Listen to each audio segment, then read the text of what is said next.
A bipartisan group of over 400 mayors is urging Congress to pass the next economic relief bill and get much-needed aid to cities still hammered by the pandemic. So Ed O'Keefe spoke with two of them who agreed it is time for us to get moving on that, and you are joining us to talk a little bit more about that. And the mayors that you spoke to, Ed, are actually on two different sides of the political spectrum. You spoke to a Republican and you spoke to a Democrat, and they both agree this is money that is badly needed.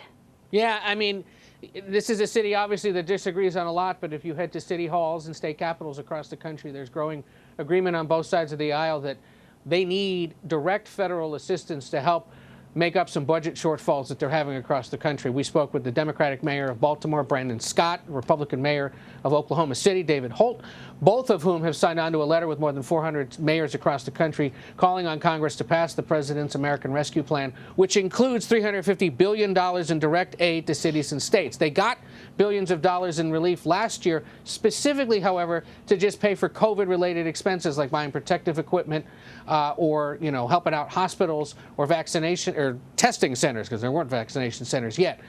In this case, they're saying now we need money for everything else, to pay the police and the firefighters, to keep the lights on, to make up for the fact that there aren't tourists visiting our cities and we're not generating revenue. It is part of the legislation the House is expected to pass next week that includes those $1,400 stimulus checks for many struggling Americans. The Senate will take it up later in the month or early in March. The goal is to get it here to the White House signed by the president by mid-March. This sort of financial aid, as evidenced by, the two mayors that you spoke to, this is not a partisan issue sort of on the ground level when it comes to cities. But it has been dragged on since the beginning of this pandemic at the federal level. Arguments about not wanting to give money to, Democratic states that have abused funding before, or just all this sort of partisan stuff. Why is there a disconnect between this conversation at the federal level versus, when it comes to these mayors?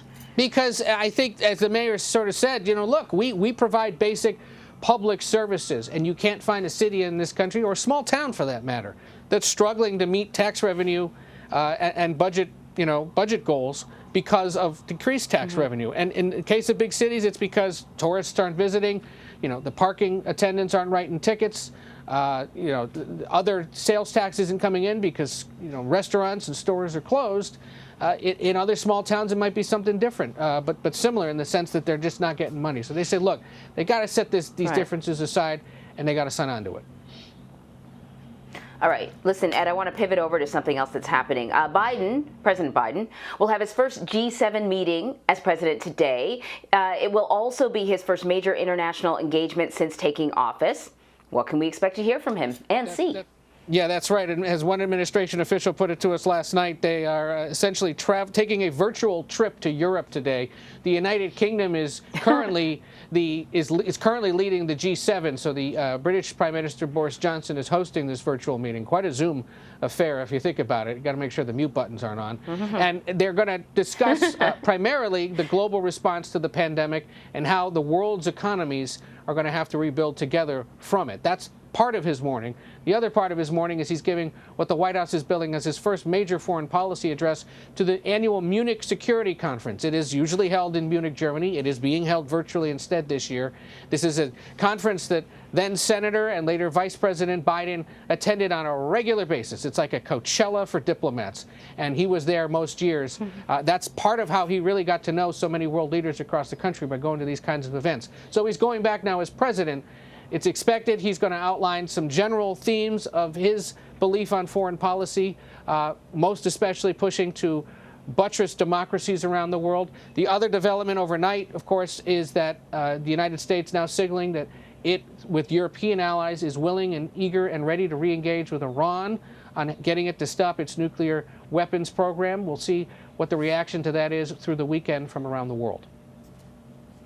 And I think the administration also is talking about, giving support to developing countries when it comes to vaccine distribution. Yes. I know that's going to be something that they're going to talk about. What more can you tell us about that?